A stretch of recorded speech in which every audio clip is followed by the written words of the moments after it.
From News Channel 15, you're watching News Channel 15 Tonight with Kyle Peach. This is News Channel 15 Tonight. Hi, good evening. Thanks for joining us. I'm Kyle Peach. Here's a look at our news headlines. Severe weather rumbled through the region last night, bringing multiple thunderstorm and tornado warnings, some damage and power outages. Here's video from Allendale that we received last night showing hail, which we did receive several reports of. Hail reports came in from as far away as Friendsville, Allendale, along with Bridgeport, Sumner, West Salem, and other areas. Here are some more photos that the area residents sent our way last night. Meanwhile, in Edwards County, officials responded to a large tree across Route 130 at 600 North, temporarily blocking traffic. The power outages reported primarily in Hamilton and Clay counties, plus significant rainfall, with estimated winds topping 70 miles per hour in at least Clay County. Meanwhile, firefighters were called to a tank battery fire near Crossville yesterday morning. This video from White County EMA's Alan Wurst. The blaze broke out shortly after a strong thunderstorm with lightning struck the region around 8 a.m. Authorities believe the lightning may have ignited that facility. Both Carmi and Crossville fire departments were on scene and used high expansion foam to bring that fire under control. Fortunately, no injuries were reported. Meanwhile, a Grayville man previously arrested for allegedly attempting to record a female employee under a bathroom stall at the Road Ranger has been charged with additional offenses after a forensic examination of his cell phone. WRUL says the Grayville police initially took 49-year-old Brian Allender into custody after he was accused of trying to use his phone to record that video inside the restroom. Grayville Police Chief Mason Seigel says evidence recovered from Allender's phone revealed numerous illicit images involving minors, recordings of sexual activity with animals, and videos believed to have been made inside Road Ranger's public restroom. On Thursday, during execution of a search warrant at a home on East North in Grayville, multiple electronic devices and digital storage items were seized. Allender was taken back into custody and faces additional charges now, including 4 counts of child pornography, a count of sexual conduct with an animal, and a count of unauthorized video recording. He remains at the White County Jail. In area arrest tonight, 20-year-old Chance Stoops of Edgewood, Illinois, was arrested in Lawrence County over the weekend. WAKO says he was wanted on warrants out of Lawrence County for theft and residential burglary. He was also found to have violated probation and faces 5 counts of probation violations. He was taken to the county jail. Meanwhile, WFIW reports that the Wayne County Sheriff's Department reported 2 warrant arrests on Friday. 24-year-old Reese Everett Irvin of Johnsonville was arrested on a warrant for burglary, criminal trespass to a residence, and criminal damage to property. And 56-year-old Tracy M. Carter of Fairfield was arrested on a warrant for failure to appear on a meth possession charge. Both were taken to the Wayne County Jail. Carmi police made several arrests. Robert Rape of McLeansboro was arrested at the Carmi Walmart after a physical altercation. WRUL says he's charged with aggravated battery and assault, and he was not taken into custody due to an injury to his hand. Meanwhile, 23-year-old Emma Wright was arrested after a traffic stop on a charge of possession of cannabis by a driver. After another traffic stop, Rebecca Keller was arrested for driving on a suspended license and operating a vehicle with suspended registration and operating an uninsured vehicle. And on Saturday, 31-year-old Elise Carr was arrested after a traffic stop cited for possession of cannabis and operation of an uninsured motor vehicle. White County deputies made several recent arrests as well. Thursday, Donald Courier was arrested after a domestic disturbance in Grayville, charged with domestic battery with strangulation and domestic battery with physical contact. He was taken to the White County Jail. Friday night, after a reckless driver complaint, David Hauser of Norris City was found to be passed out or asleep behind the wheel with his head out the window. However, was ultimately arrested on DUI of alcohol and DUI with a blood alcohol content over 0.08 and later released on a notice to appear. On Saturday on Epworth Road, a vehicle was clocked at 92 miles per hour. The driver, Bryce Davis, was subsequently arrested for reckless driving. Meanwhile, White and Hamilton County authorities arrested Roy Rector after he fled from a domestic disturbance in Broughton. He faces Hamilton County charges of violating an order of protection, domestic battery, driving revoked, illegal squealing of tires, fleeing and eluding. He also faces White County charges of operating a vehicle with expired registration, driving revoked, possession of cannabis in a vehicle by a driver, and resisting arrest. And Flora police also report several arrests. On Friday, 42-year-old Benjamin J. Greenwood of Flora was cited for driving suspended after a traffic stop on Highway 50.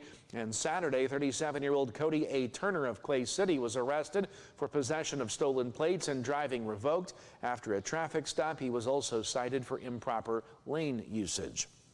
In Lawrence County Court, 21-year-old Jace Pickett of Lawrenceville was sentenced to 3 years in prison to be followed by 6 months of parole on charges of domestic battery and aggravated unlawful restraint. He was also charged with aggravated driving under the influence of alcohol and sentenced to 2.5 years in prison and 6 months of parole.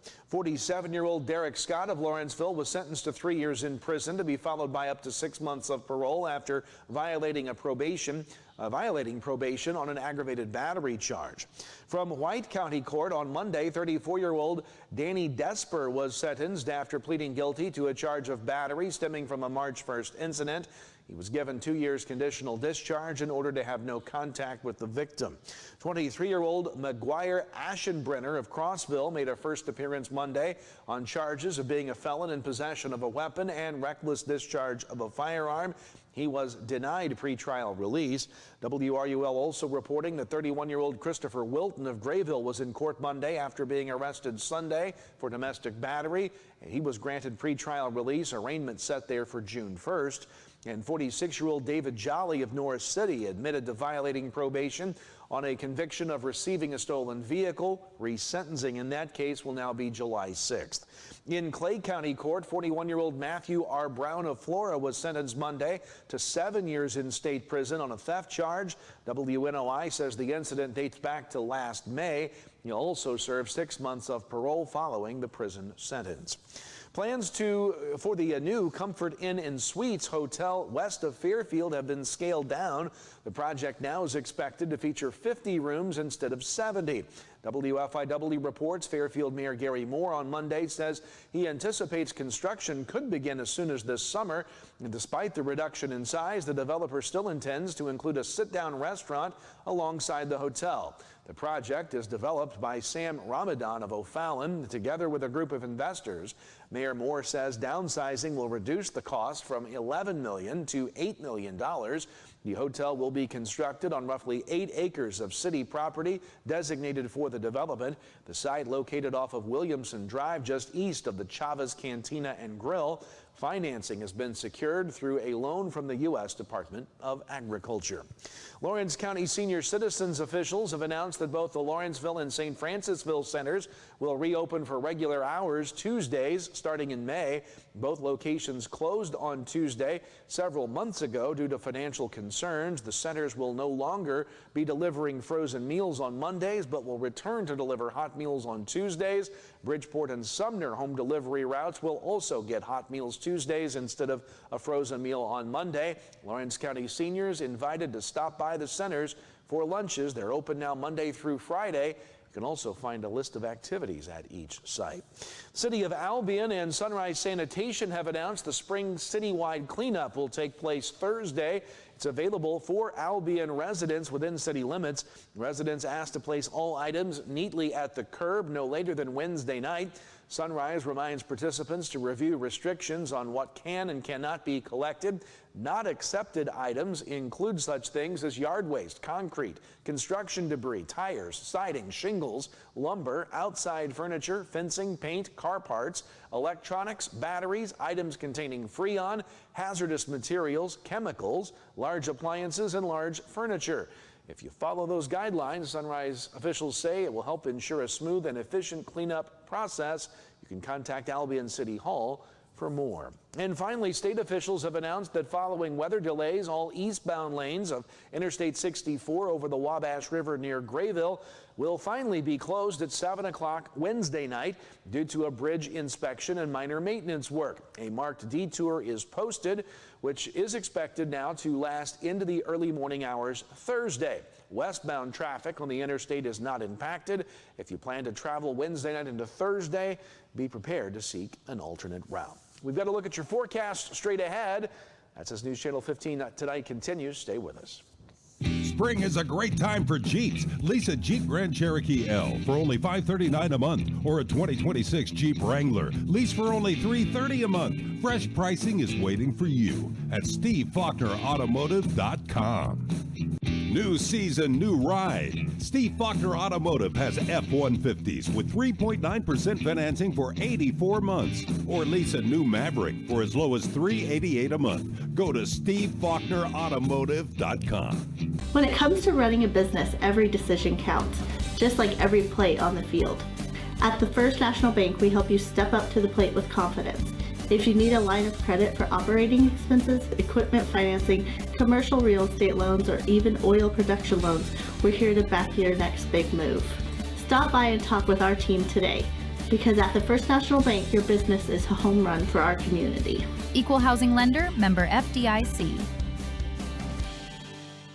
Are you living with chronic conditions or finding it hard to manage your health at home? If you're 18 or older, have a primary care provider through Wabash General Hospital, and live in Wabash, Edwards, White, or Lawrence County, our community paramedics can help. Get support in the comfort of your home, including follow-up care, home safety and medication education, vital sign checks, disease management support, and resource connections. Our certified paramedics will work with your doctor to provide non-emergent care to keep you healthy at home. Ask your WGH primary care provider for a referral to community paramedicine. 811, if you're not familiar with that, it's a Julie program in the state of Illinois. It's actually nationwide, but that's a free service. The utilities take care of that.